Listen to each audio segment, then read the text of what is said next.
So till date, we have studied the classification of antifungal agents, and we have studied antifungal antibiotics. Apart from antifungal and antibiotics, we have also studied some of the synthetic agents. The last classification was few drugs were left, and the most important agents azole antifungal agents. अभी तक जितना भी पढ़ा है, जैसे antifungal antibiotics थे जिसमें ग्लिसियोफल्विन थे, एम्फोटेरिसिन बी, निस्टैटिन या अदर्स जो थे, और उसके अलावा भी हम लोगों ने पढ़ा। तो अभी तक हमें कोई बहुत सूटेबल एंटीफंगल एजेंट नहीं मिला कि भाई डे टू डे हम टैबलेट ग्रुप में यूज कर सकें, या फिर हर किसी का कुछ ना कुछ प्रॉब्लम है। ये ग्लिसियोफल्विन जो है देना होगा 6-8 महीने देने होंगे, 4 to 6 वीक्स देने होंगे, और फिर वो क्या है सिर्फ डर्मेटोफाइट्स के अगेंस्ट काम करेगा, वो 2-3 फंगल इन्फेक्शंस के अगेंस्ट में। तो दैट वाज एन इशू। वो फिर एम्फोटेरिसिन बी की टॉक्सिटी इतनी ज्यादा है, ऑल्दो वो बहुत सारे फंगल इन्फेक्शंस को किल कर सकता है, बट उसकी टॉक्सिटी बहुत ज्यादा है।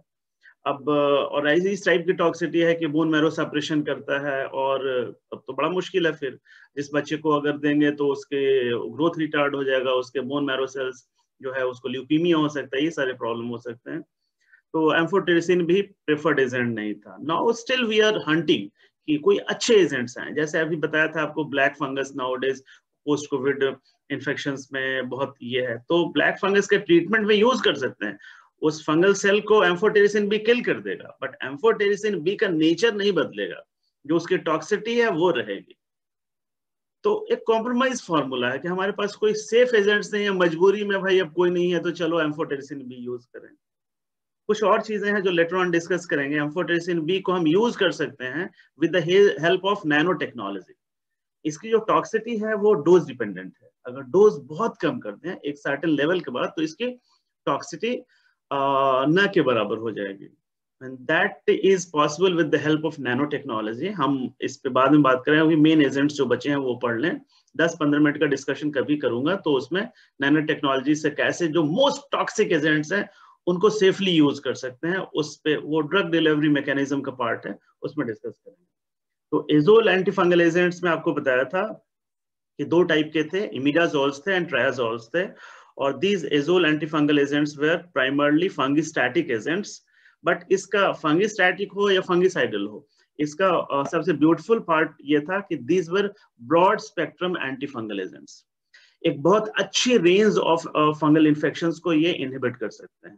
तो ये नहीं है कि भाई सिर्फ डर्मेटोफाइट्स में काम करेगा, कैंडिडा में नहीं करेगा, या हिस्टोप्लाज्मा कैप्सुलेटम के अगेंस्ट काम नहीं करेगा। This was not the problem with azole antifungal agents. एक ब्रॉड रेंज है, हमें पता नहीं, हाँ अगर हमें स्किन पे कोई इन्फेक्शन है, जैसे बोलते हैं सिहुली बोलते हैं, पूरे बॉडी में थोड़ा स्प्रेड कर गया, मेरे को पता भी नहीं है कि ये कौन सा फंगल इन्फेक्शन है, जब तक उसका सेल का आइसोलेशन या फिर कंफर्मेशन ना करे वी कैन हम ट्राई जो ट्राइजोल एंटीफंगल एजेंट्स है, फ्लूकोनाजोल का 1-2 महीने टैबलेट खा लें तो वो ठीक हो जाता है।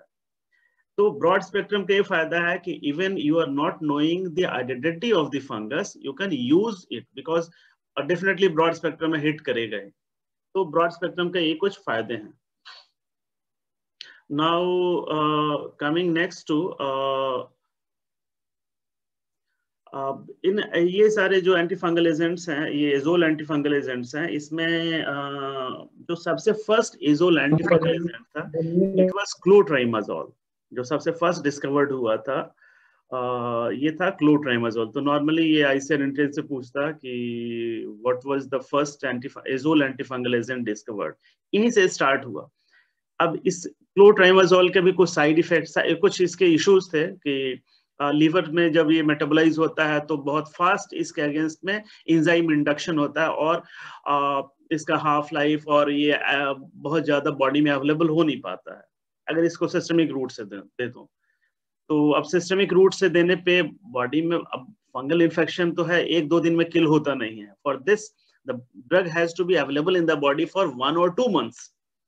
अब इसकी हाफ लाइफ बहुत ही अच्छी नहीं है, तो इस वजह से इसको सिस्टमिक रूट में यूज नहीं कर रहे। और टॉपिकल इन्फेक्शंस जितने भी हैं, दांत खाद खुजली इस टाइप के जो इन्फेक्शंस है, उसमें क्लोट्राइमाजोल आज भी यूज होता है। और नेक्स्ट ड्रग इसमें था मिकोनाजोल। और मिकोनाजोल का एक फायदा था कि एम्फोटेरिसिन बी जिन फंगल इन्फेक्शंस के अगेंस्ट काम नहीं कर पा रहे थे, उनके अगेंस्ट में मिकोनाजोल एक्टिव था। तो it was a great achievement कि एजोल एंटी फंगल एजेंट में कुछ ऐसे एजेंट्स हैं जो एंटी फंगल स्पेक्ट्रम में हम एम्फोटेरिसिन बी को भी कॉम्पीट कर रहे थे। और तो हमारे पास अभी क्लोट्राइमाजोल और मिकोनाजोल को अगर देखें तो हमारे पास कुछ काफी अच्छे टॉपिकल एजेंट्स हैं जो ऑइंटमेंट्स में या फिर हम अदर लोशंस में यूज कर सकते हैं फंगल इन्फेक्शन ट्रीटमेंट में। अगर सुपरफिशियल जो डर्मेटोफाइट्स हैं उनका दो टाइप से ट्रीटमेंट हो सकता है। एक तो हम सुपरफिशियली अप्लाई कर रहे हैं ऑइंटमेंट या लोशंस या अदर सुपरफिशियल एजेंट्स, साथ में टैबलेट या इंजेक्शंस भी दें जो क्यूटेनियस सप्लाई में भी जा करके उसको इनहिबिट कर सके और फास्ट उसका रिकवरी हो, फास्ट सेल्स डाई करें या उनकी ग्रोथ, फंगल सेल्स की ग्रोथ फास्ट रेट पे सबसाइड करे। तो हमें अब वैसे एजेंट्स चाहिए जो टॉपिकली यूज होता हो और वैसे एजेंट्स भी चाहिए जो हम सिस्टमिकली यूज कर सकते हैं। इसी सीरीज में नेक्स्ट था कीटोकोनाजोल। मिकोनाजोल और क्लोट्राइमाजोल जो है अभी तक इसको सिर्फ टॉपिकली यूज कर रहे थे, इसको सिस्टमिकली यूज नहीं कर सकते क्योंकि इनकी सिस्टमिक बायोअवेलेबिलिटी ये सारी चीजें अच्छी नहीं थी। एंजाइम इंडक्शन और डिग्रेडेशन और मेटाबॉलिज्म ये सारे कुछ प्रॉब्लम्स थे जिस वजह से क्लोट्राइमाजोल और मिकोनाजोल को अच्छे से हम नहीं यूज कर पा रहे थे। इस कैटेगरी में नेक्स्ट आया कीटोकोनाजोल। कीटोकोनाजोल को देखा कि हाँ इसको टैबलेट ग्रुप में यूज कर सकते हैं और इसका ओरल बायोअवेलेबिलिटी अच्छा है। एज सिस्टमिक रूट्स में बेसिकली अगर ओरल टैबलेट या कैप्सूल्स के रूप में अगर दें तो it was the first orally active imidazole जो एजोल एंटी फंगल एजेंट से इसमें पहला था जो उसको हम ओरली दे सकते थे। क्लोट्राइमाजोल मिकोनाजोल को तो हम ओरली नहीं दे पा रहे थे, लेकिन इसके भी कुछ प्रॉब्लम्स थे, अभी लेटर ऑन देखेंगे। फिर इसके बाद आया ट्रायोजोल्स, और ये ट्रायोजोल्स में जैसे फ्लूकोनाजोल, इट्राकोनाजोल ये सारे एजेंट्स हैं जो हाईली इफेक्टिव एजेंट्स हैं against a broad range of fungal infections और सेफ भी हैं। टॉक्सिटी का भी वैसा कोई मेजर प्रॉब्लम नहीं है। तो अभी के टाइम में जितने भी एंटी फंगल एजेंट्स हैं उसमें ये जो सिंथेटिक ट्रायोजोल्स हैं वो बेस्ट एजेंट्स हैं और majority of the fungal infections में as tablets, as injections, as topical agents सारे तरीके से हम यूज कर सकते हैं। अब देखें वन बाय वन। पहले इसका थोड़ा एक ब्रीफ में मैकेनिज्म ऑफ एक्शन देखें कि ये ट्रायोजोल्स कैसे काम करते हैं, सॉरी ये जो एजोल एंटी फंगल एजेंट्स हैं कैसे काम करते हैं। तो ये जो एजोल एंटी फंगल एजेंट्स हैं बेसिकली अर्गोस्ट्रॉल सिंथेसिस को इनहिबिट करते हैं। अर्गोस्ट्रॉल सिंथेसिस के लिए जो प्राइमरी मेटाबोलाइट चाहिए जो इसका प्रिकर्सर है दैट इज लैनोस्टेरॉल, और लैनोस्टेरॉल को कन्वर्ट करता है फंगल सेल मेम्ब्रेन में इनटू फंगल सेल वॉल में इनटू फंगल सेल मेम्ब्रेन में into ergosterol by the help of the enzyme lanosterol 14 demethylase. ये जो है साइटोक्रोम P450 एंजाइम है और इस एंजाइम को इनहिबिट करता है all the azole antifungal agents. कौन से एंजाइम को इनहिबिट करता है? लैनोसिन 14 अल्फा डीमिथाइलेज। ये आपको पूछा जाता है एंट्रेंस टेस्ट में कि कौन से एंजाइम इस एंजाइम को इनहिबिट करता है, जिसकी वजह से ये एंजाइम लैनोस्टेरॉल को अल्गोस्टेरॉल में कन्वर्ट नहीं कर पाता, और अल्गोस्टेरॉल अगर कन्वर्ट नहीं होगा तो न्यू सेल मेम्ब्रेन फॉर्म नहीं होगा क्योंकि सेल मेम्ब्रेन का ये इंपॉर्टेंट प्रिकर्सर है, ये फॉस्फोलिपिड है। और तो कहने का मतलब है कि सेल मेम्ब्रेन एम्फोटेरिसिन बी का मैकेनिज्म ऑफ एक्शन क्या था? एम्फोटेरिसिन बी जो है वो अर्गोस्टेरॉल को बाइंड कर लेता था और वो जो सेल मेम्ब्रेन की परमेबिलिटी को खराब करता था और सेल मेम्ब्रेन में पोर्स और लीकेज हो जाता था और सेल डाई कर जाता था। तो एम्फोटेरिसिन बी जो है वो फंगीसाइडल था, बट ये एजेंट्स जो है फंगीस्टैटिक हैं। फॉर्म्ड अर्गोस्टेरॉल को ये कुछ नहीं कर सकता जो पहले से सेल में मेम्ब्रेन में जो अर्गोस्टेरॉल है, बट जो न्यू सेल्स हैं, जो फंगल सेल्स नए डिवाइड हो रहे हैं, उसमें अर्गोस्टेरॉल नहीं बनने देगा, और उसमें नहीं बनेगा तो सेल मेम्ब्रेन नहीं बनेगा, और कहने का मतलब है कि फंगल सेल्स मल्टीप्लाई नहीं कर पाएगा, उनकी ग्रोथ इनहिबिट हो जाएगी। दैट इज व्हाई ये एजेंट्स जो है फंगीस्टैटिक एजेंट्स है। और फंगिस्टैटिक का फिर ये फायदा है कि नए सेल्स, जैसे कि नेल इन्फेक्शन है, नेल्स में टीनिया इन्फेक्शन है और नेल्स में फंगल इन्फेक्शन न्यू ग्रो होना बंद हो गया, तो जहां पे वो फंगल इन्फेक्शन है जैसे जैसे ग्रो करके ओल्ड सेल्स डाई कर जाएंगे या शेड ऑफ कर जाएंगे, जो पुराने नाखून काट के हट जाएंगे, तो जो नए नेल्स फॉर्म होंगे, ये अश्योर्ड होगा कि जब तक हम इनका ट्रीटमेंट ले रहे हैं उसमें फंगल सेल्स या हाइफा ग्रो नहीं करेगा, और फिर थोड़े दिन के बाद फिर इसके सिम्टम्स जो हैं वो सबसाइड हो जाएंगे। वन बाई वन शॉर्टली देखें, बहुत सारे एजेंट्स इसमें है। क्लोट्राइमाजोल जो है बेसिकली बताया कि इसको सिस्टमिक रूट से यूज नहीं कर सकते क्योंकि इसकी सिस्टमिक बायोअवेलेबिलिटी अच्छी नहीं है, लेकिन टॉपिकल ट्रीटमेंट में बहुत अच्छा काम करता है, बेसिकली टीनिया इन्फेक्शंस में, एथलीट्स फूड्स में ओटोमाइकोसिस, ओरल क्यूटेनियस या वेजाइनल कैंडिडियासिस, कैनिडा इन्फेक्शंस हो, उसमें ये अच्छा काम करता है। और चूंकि हम इसको टॉपिकली यूज कर रहे हैं तो कोई साइड इफेक्ट टॉक्सिटी का कोई प्रॉब्लम नहीं है, और most of the patients well tolerate करते हैं, कोई प्रॉब्लम नहीं है। तो टॉपिकल इन्फेक्शन के लिए clotrimazole was a very good agent. इसके बाद देखें इकोनाजोल, मिकोनाजोल, जो दो एजेंट्स हैं, ये भी क्लोट्राइमाजोल के सिमिलर है इकोनाजोल, और ये भी सुपरफिशियल इन्फेक्शंस में अच्छा काम करता है, डर्मेटोफाइट्स, ओटोमाइकोसिस और थ्रश और कैनिडा इन्फेक्शंस में, और इसकी जो है थोड़ा सा सुपीरियर है over the clotrimazole, econazole. Next agent देखें मिकोनाजोल, ये मिकोनाजोल हाईली इफेक्टिव है अगेंस्ट टीनिया, स्पेशली अगर टीनिया कैपिटिस हो, नेल्स में अगर इन्फेक्शन हो, टीनिया कॉर्पोरा हो, पूरे बॉडी में इन्फेक्शन हो, टीनिया इस टाइप से टीनिया के अलग अलग जितने इन्फेक्शन है, पिटाइरियसिस वर्सिकोलर, ये जो पिटाइरियसिस वर्सिकोलर क्या होता है, एनीबॉडी कैन से फास्ट? अरे बहुत लोगों को देखते होंगे सिहुली बोलते हैं ना, दैट इज पिटाइरियोसिस वर्सिकोलर। इसमें बहुत अच्छा यूज हो सकता है मिकोनाजोल का, क्यूटेनियस और वल्वोवेजाइनल कैंडिडियासिस, कैनिडा इन्फेक्शंस में यूज हो सकता है। और इसका मोस्ट ब्यूटीफुल पार्ट क्या है कि एक single application over the skin पर अगर लगाएं तो सेल्स में ये अगर जैसे मिकोनाजोल अवेलेबल हो जाता है, काफी दिनों तक वो वहां मेंटेन रहता है, हाफ लाइफ इसकी अच्छी है। तो जो वैसे इन्फेक्शन है जो बहुत लंबे टाइम एडमिनिस्ट्रेशन के बाद ठीक होता है, उसमें मिकोनाजोल हेल्पफुल है। नेक्स्ट देखें कीटाकोनाजोल, अभी तक क्लोट्राइमाजोल, इकोनाजोल, मिकोनाजोल, इनमें कोई सिस्टमिक रूट से नहीं दे रहे थे, सारे टॉपिकल थे, और ketoconazole was the first azole which can be given by systemic route, preferred by oral route of administration. और ओरल जीआई ट्रैक्ट में काफी अच्छी एब्जॉर्प्शन होती थी। एंटी फंगल स्पेक्ट्रम भी इसका पहले के तीनों एजेंट से थोड़े ज्यादा हैं, और ईस्ट और डाइमॉर्फिक फंजाई जैसे कैनिडा, हिस्टोप्लाज्मा कैप्सुलेटम, इनके अगेंस्ट में और अदर डर्मेटोफाइट्स के अगेंस्ट भी ये इफेक्टिव हैं। हालांकि जो सिस्टमिक बहुत सारे इन्फेक्शंस है लाइक स्पर्जिला से अदर्स, उन पे इनकी एक्टिविटी नहीं थी। टॉक्सिटी इसका एक मेन कंसर्न है, और इसका एक डिफरेंट और पिकुलियर टाइप के टॉक्सिटी है, because long term and administration of ketoconazole inhibits adrenocortical steroids and testosterone synthesis।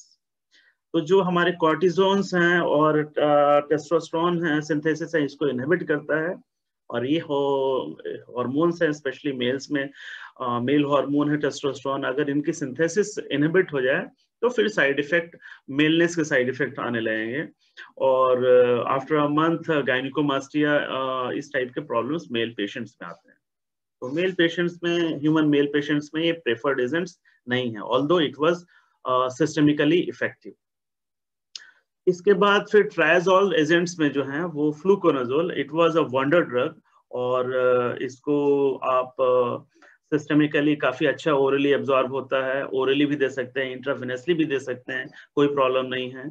इसका हाफ लाइफ भी बहुत अच्छा, हाफ लाइफ 25 आवर्स का, मतलब एक दिन से ज्यादा। हाफ लाइफ कहने का मतलब है कि ड्रग की जो कॉन्सेंट्रेशन है हाफ होने में 24-25 घंटे लग रहे हैं, और उसके बाद 50% भी कॉन्सेंट्रेशन नेक्स्ट 25 होने में फिर लगेंगे। तो कहने का मतलब है कि आपने पढ़ा है कि एटलीस्ट 8 to 10 हाफ लाइफ में कोई ड्रग बॉडी से कंप्लीटली बाहर होता है, तो मतलब 8 से 10 दिन अगर एक टैबलेट खाएं तो इसका ड्रग का कॉन्सेंट्रेशन बॉडी में है। और जो थेरेपेटिक कॉन्सेंट्रेशन है अगर से उससे ऊपर ब्लड लेवल मेंटेन रहे तो फंगल सेल्स को ग्रो नहीं करने देगा ये। तो इसकी हाफ लाइफ बहुत अच्छी होने की वजह से इसका एडमिनिस्ट्रेशन काफी बढ़िया है। और बहुत सारे फंगल इन्फेक्शन जैसे कि फंगल मेनिंजाइटिस के अगर केसेस हो जाए तो वहां पे उसमें ये ड्रग ऑफ चॉइस है। और क्योंकि इसकी हाफ लाइफ अच्छी है और ये ब्लड ब्रेन बैरियर को भी पेनिट्रेट कर जाता है। और इसके साइड इफेक्ट वैसे कुछ विशेष नहीं है, माइल्ड साइड इफेक्ट हैं। हेपेटाइटिस या लिवर टॉक्सिटी बहुत रेयर है। और कोई जो कीटोकोनाजोल के जो प्रॉब्लम्स थे कि जो स्टेरॉइड सिंथेसिस को इनहिबिशन था या टेस्टोस्टेरोन सिंथेसिस इनहिबिशन है, वो सारे प्रॉब्लम इसमें नहीं है। तो कहने का मतलब है कि we have come to the first एक ऐसा ड्रग मिला जो इसकी anti microbe anti fungal spectrum भी अच्छा है। इसको टॉपिकली, इसको ओरली, सिस्टमिक, इसको इंट्रावेनसली सारे रूट से दे सकते हैं। इसका हाफ लाइफ भी बहुत अच्छा है और any sort of fungal infection में हम इसको दे सकते हैं। इससे नेक्स्ट सीरीज में, इसी सीरीज में है इट्राकोनाजोल। ये फ्लूकोनाजोल से भी थोड़ा ज्यादा सुपीरियर है, अच्छा है। इसका हाफ लाइफ देखिए, उसका 24 घंटे था, इसका हाफ लाइफ जो है 36 आवर्स है, 36 घंटे। कहने का मतलब है कि इसका एक टैबलेट दें तो नेक्स्ट टैबलेट देने में हमें काफी गैप रख सकते हैं। और इसमें भी वो सारे प्रॉब्लम जो फ्लूकोनाजोल ये सॉरी कीटोकोनाजोल में थे, जो स्टेरॉइड सिंथेसिस इनहिबिशन या टेस्टोस्टेरोन सिंथेसिस इनहिबिशन, वो सारे इसमें भी नहीं है। तो ये भी काफी सेफ ड्रग है। तो फ्लूकोनाजोल, इट्राकोनाजोल अभी मेजॉरिटी ऑफ द डॉक्टर्स के प्रिस्क्रिप्शन में आप तो देखोगे, जो स्किन स्पेशलिस्ट है लिखेगा 1 महीना तक खाओ, 15 दिन खाओ, 3 महीना खाओ, 2 महीना खाओ, और उसके बाद 1 महीना लेने के बाद फिर आप रिव्यू करवाइए कि फंगल इन्फेक्शन का क्या पैटर्न है। फिर सिंथेटिक एंटीफंगल एजेंट्स में नेक्स्ट है टर्बिनोफिन। और ये टर्बिनोफिन जो है वो फंगिसाइडल है। ये जो अभी इसके पहले जितने पढ़ रहे थे वो सारे फंगिस्टैटिक थे। और फंगिसाइडल होने का मतलब है कि जो फंगल सेल मर गया फिर ग्रो नहीं कर सकता है। और नेल इन्फेक्शंस में, बहुत सारे नेल्स में, नाखूनों में जो इन्फेक्शन है वो यूज करने के बाद भी ठीक नहीं होता है। अगर एजोल एंटीफंगल एजेंट देने से ठीक नहीं होता है तो नेक्स्ट में हम चॉइस ऑफ ड्रग हम यूज करेंगे टर्बिनोफिन। और इसका मैकेनिज्म ऑफ एक्शन क्या है? ये स्क्वालिन इपोक्साइड एक एंजाइम है जो कि अर्गोस्ट्रॉल सिंथेसिस को, अर्गोस्ट्रॉल सो मेनी सोर्सेस से सिंथेसाइज होता है और स्क्वालिन कन्वर्ट होता है अर्गोस्ट्रॉल को, उसको इनहिबिट करता है। ठीक है। और ये इसकी टॉक्सिटी माइल्ड टॉक्सिटी है, कोई बहुत ज्यादा टॉक्सिटी नहीं है। एक हम अभी तक जितने एजेंट्स पढ़ा उसमें देखेंगे कौन सा एजेंट किस में काम कर सकता है, और एक कंपैरिजन अगर देखें। अब यहाँ पे आपको इस साइड में लिखा हुआ है कौन कौन से है। पॉलीन्स एंटीबायोटिक्स थे, इकाइनोकैंडिन्स थे, एजोल है, फ्लूसाइटोसिन है।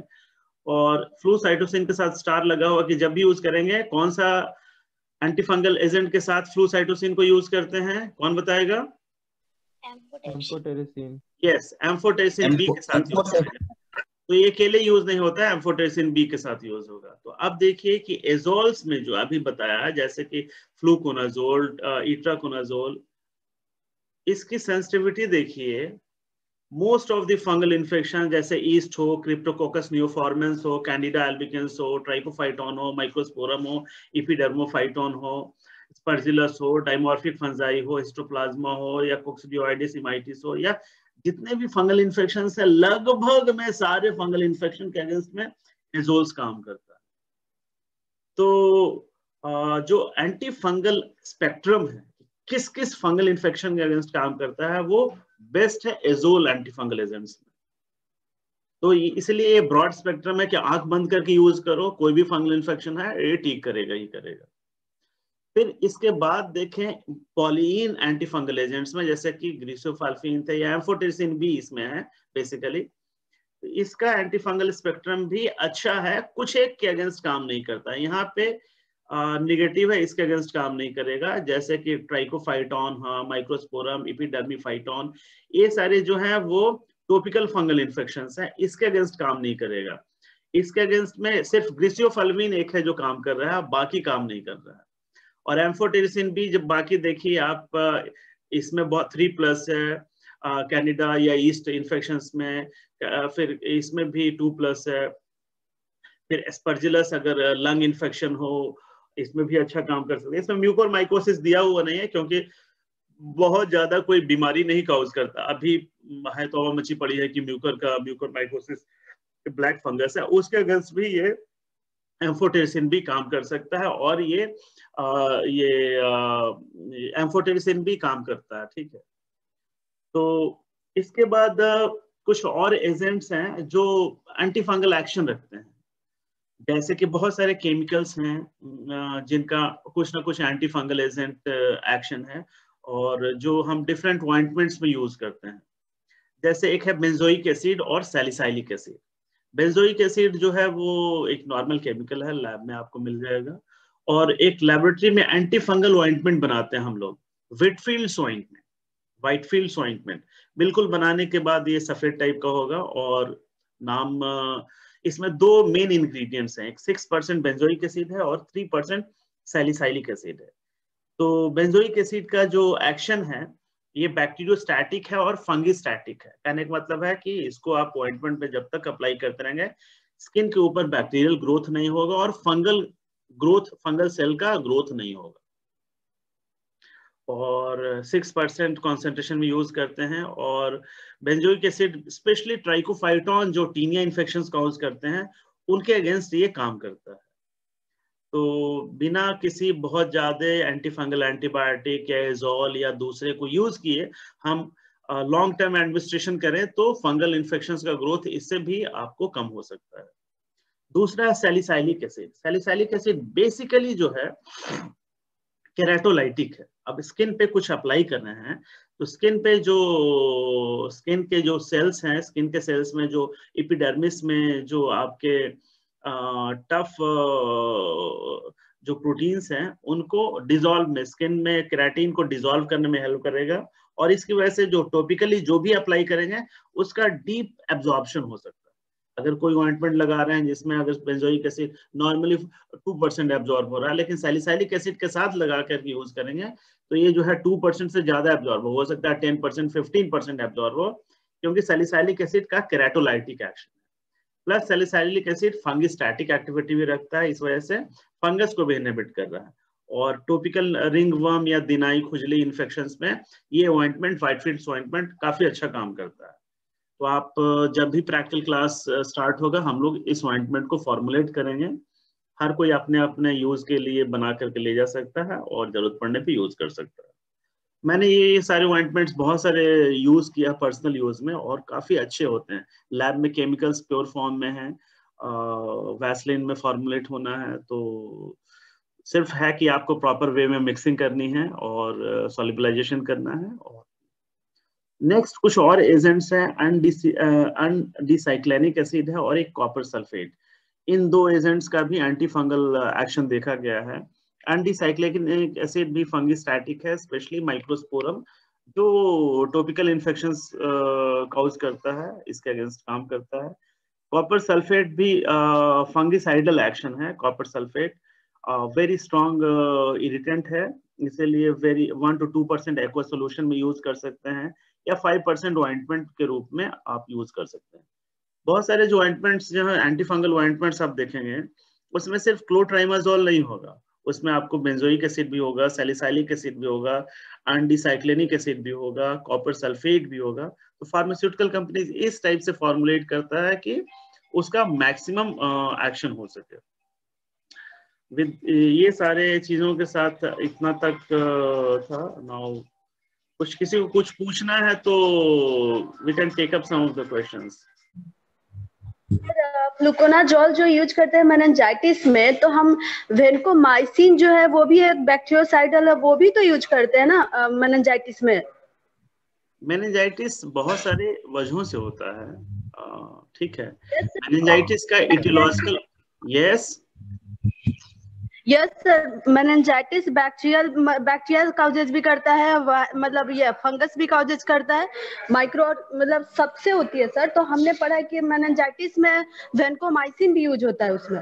हाँ, तो वैंकोमाइसिन क्या है? सर क्रिप्टोकोकल मेनिंजाइटिस में यूज किया जाता है ना हाँ, तो मेनिंजाइटिस अगर सिर्फ फंगल इन्फेक्शन की वजह से हुआ किसी पेशेंट में, कोई बैक्टीरियल इन्फेक्शन नहीं हुआ, नॉर्मली ऐसा नहीं होता। अगर इन्फेक्शन ब्रेन तक, मेनिंजेस तक पहुंच रहा है, तो फंगल इन्फेक्शंस नॉर्मली सेकेंडरी होते हैं।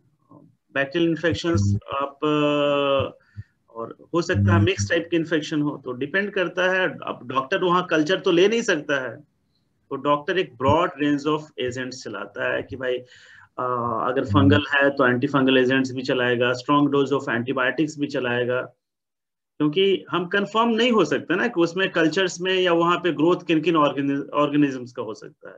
तो सिर्फ वैंकोमाइसिन है नहीं, अदर एंटीबायोटिक्स भी चलते हैं, ठीक है। इस वजह से, क्योंकि हमें आंख बंद करके इलाज करना, हमें पता नहीं है कि देख नहीं सकते कि वहां पे क्या है। डाउट क्लियर है? Yes sir. Okay, any other question? Sir अभी म्यूकोरमाइकोसिस के लिए कौन सी ड्रग्स यूज की जा रही है? म्यूकोरमाइकोसिस जो है वो सिस्टेमिक माइकोटिक इन्फेक्शन है और लंग्स में बेसिकली जाके ग्रो कर रहा है, और वो भी एज स्पोर्ट्स है। स्पोर जब जर्मिनेट करेगा तो फिर माइसेलियल ग्रोथ इस टाइप का होगा। तो हम वैसे ही एजेंट यूज कर सकते हैं जो लंग्स तक जाके पहुंच सके, लंग्स के प्लूरल ब्लड सर्कुलेशन तक पहुंच सके। और it is a very tough situation जो सिस्टेमिक माइकोटिक इन्फेक्शन के अगेंस्ट में बताया कि एम्फोटेरिसिन बी जो है वो सिस्टेमिक माइकोटिक इन्फेक्शंस के अगेंस्ट यूज होता है, लेकिन टॉक्सिटी है इसकी। तो अभी तो एम्फोटेरिसिन बी ही यूज हो रहा है और कुछ अदर्स भी यूज हो रहे हैं। इस वजह से एम्फोटेरिसिन बी का भी सोशल मीडिया पे देखिएगा कि ब्लैक मार्केटिंग हो रहा है, मिल नहीं रहा है। इसी वजह से ये जो इतना टॉक्सिक ड्रग है डिमांड में आया हुआ है, क्योंकि म्यूकोरमाइकोसिस में यूज हो सकता है। और जो ट्राइजोल्स हैं वो साथ में ट्राई कर सकते हैं। आपको बताया था एम्फोटेरिसिन बी का। हाँ, यस। सिस्टमिक सर्कुलेशन में जो ड्रग देंगे तो सब पहुंचेगा, मतलब एम्फोटेरिसिन बी ही क्यों? मतलब पहुंचना चाहिए। जैसे आपको ओरली भेज दिया पाकिस्तान बॉर्डर पे, आपको गाड़ी में बिठा के पहुंचा दिया, लेकिन आप किसी सोल्जर को मार ही नहीं सको वहां पे, तो पिटा के आ जाओगे। तो सिर्फ पहुंचना चाहिए नहीं, जा करके उस म्यूकर या जो ऑर्गेनिज्म है उसको किल भी कर सके। पहुंचने का खासियत वो डिपेंड करता है ड्रग का सॉल्युबिलिटी कैसा है, बायोअवेलेबिलिटी कैसा है, ब्लड के थ्रू वो प्लाज्मा प्रोटीन्स में बाइंड करता है या फ्री फॉर्म में वहां पहुंच रहा है कि नहीं। और दूसरा है एंटी माइक्रोबियल स्पेक्ट्रम, उस फंगस को के साथ क्या जाके करता है, पहुंच करके फंगस को कुछ कर ही नहीं पा रहा है तो क्या करेगा जाकर के। तो दोनों चीजें होनी चाहिए। एंटी फंगल एजेंट्स में दो लिमिटेशन है, एक तो है कि एब्जॉर्ब नहीं होगा सिस्टमिक रूट में, तो एब्जॉर्ब नहीं होगा तो हम दे नहीं सकते सिस्टमिकली। और लंग इन्फेक्शन को क्योर करने के लिए वहां पे सिस्टमिक अवेलेबिलिटी भी होना चाहिए, बायो अवेलेबिलिटी जो एब्जॉर्ब होकर वहां पहुंचे, और दूसरा उस माइकोटिक इन्फेक्शन को क्योर भी कर सके, उसको आइदर इनहिबिट करे या उसको किल कर सके। तो एम्फोटेरिसिन भी दोनों में पास कर जाता है। जो ट्राइजोल्स हैं उसमें एम्फोटेरिसिन भी इतना इफेक्टिविटी नहीं है, बट ये भी यूज होते हैं। हाँ, बताइए। आपको बता रहा था एम्फोटेरिसिन बी अब चूंकि टॉक्सिक है, लेकिन अब देख रहे हैं कि भाई अभी के ऐसे सिचुएशन में भी यूज हो सकता है। एक टेक्नोलॉजी है नैनो टेक्नोलॉजी। एम्फोटेरिसिन बी की डोज डिपेंडेंट टॉक्सिटी है। अगर एक सर्टेन लेवल से डोज कम कर दें तो इसकी टॉक्सिटी ना के बराबर हो जाती है। अब डोज किसी ड्रग का काम कम कर दें तो उसका एक्शन या उसका एंटी फंगल एक्शन भी कम हो जाएगा। अब एक चीज है कि आप जितना डोज देते हो, क्या अपने टारगेट पे वो ड्रग उसी डोज में पहुंचता है? तो नहीं। आप अगर 500 मिलीग्राम का टैबलेट देते हो तो वो 500 मिलीग्राम फंगल सेल या फिर टारगेट पे नहीं पहुंचता है। 500 मिलीग्राम में हो सकता है 80% एब्जॉर्ब हो, उसका बायोअवेलेबिलिटी 80% है, तो 20% तो स्टूल में पास आउट हो जाएगा। अब 80% वो ब्लड में गया, उसमें 10% मेटाबोलाइज हो जाए बाय एंजाइम्स, फिर 10% गया, बचा 70%, फिर उसका उस 70% में 60% वो प्लाज्मा प्रोटीन बाउंड हो जाए, तो अब बचेगा 10%। अब वो 10% पूरे बॉडी में जाएगा और अपने टारगेट में भी जाएगा। कहने का मतलब है कि पूरे बॉडी में जब डिस्ट्रीब्यूट हो रहा है तो वो ड्रग डाइल्यूट हो रहा है, और अपने जहां पे वो काम करना है टारगेट, वो टारगेट पे हो सकता है कि 0.5% कॉन्सेंट्रेशन में ही पहुंच रहा है, तो वो हमने दिया 100% कॉन्सेंट्रेशन में, और 0.5% कॉन्सेंट्रेशन में टारगेट पे पहुंच रहा है। तो इस जर्नी में जो है ना बहुत सारे लॉसेज हो रहे हैं, बहुत सारा जो है वो from the site of administration to the site of action, जहां पे वो टारगेट है वहां पे सिर्फ 200 गुना डाइल्यूट हो रहा है। 100 हमने दिया और पहुंचा 0.5। नाउ पीपल स्टार्टेड थिंकिंग कि हम क्या, ये जो हमारे ड्रग डिलीवरी मैकेनिज्म का फ्लॉ है कि हम जिस तरीके से देते हैं अपने टारगेट पे बहुत ही कम फॉर्म में पहुंच रहा है। अगर ओके, सो डिस्कस कर रहे थे नैनो टेक्नोलॉजी के बारे में। तो नैनो टेक्नोलॉजी क्या है कि एक ऐसा टेक्नोलॉजी है जिसको हम वेरी स्मॉल पार्टिकल फॉर्म में हम कैसे कन्वर्ट कर सकें किसी ड्रग को, बाय मेकिंग, ऐसा नहीं है कि उसको सिर्फ पाउडर फॉर्म में, अगर हम कोई ड्रग है उसको पाउडर फॉर्म में हम क्रश कर लें तो उसका पार्टिकल साइज जो है हो सकता है वो 500 माइक्रोन का हो या 2000 माइक्रोन का हो। आप क्रशिंग से बहुत ज्यादा छोटा नहीं कर सकते।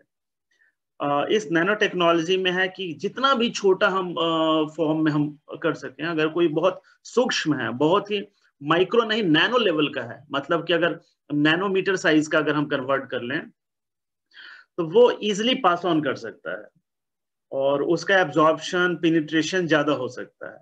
और प्लस ड्रग डिलीवरी मैकेनिज्म में नैनो टेक्नोलॉजी में जो एक नैनो व्हीकल फॉर्म होता है, जिसको नैनो फॉर्म का जो ड्रग है एक व्हीकल में ओवरऑल साइज जो है, जो हम नैनो पार्टिकल फॉर्मुलेट कर रहे हैं वो 30 माइक्रोन 40 माइक्रोन का, ये सॉरी 30 नैनोमीटर 40 नैनोमीटर का अगर है, और हम उस फॉर्म में दें तो वो बॉडी में कहीं इधर उधर रिलीज नहीं होगा। जिस रूट्स ऑफ एडमिनिस्ट्रेशन से दिया, अगर इंट्रामस्कुलर रूट से या इंट्रावेनस रूट से दिया, तो वो पूरा व्हीकल में, एक नैनो व्हीकल में एम्फोटेरिसिन बी मॉलिक्यूल है, वो जाके घूम घाम के अपने सेल्स में जाके वहां जाके ड्रग को रिलीज करेगा, और वहां पे एम्फोटेरिसिन एक मॉलिक्यूल रिलीज हो गया।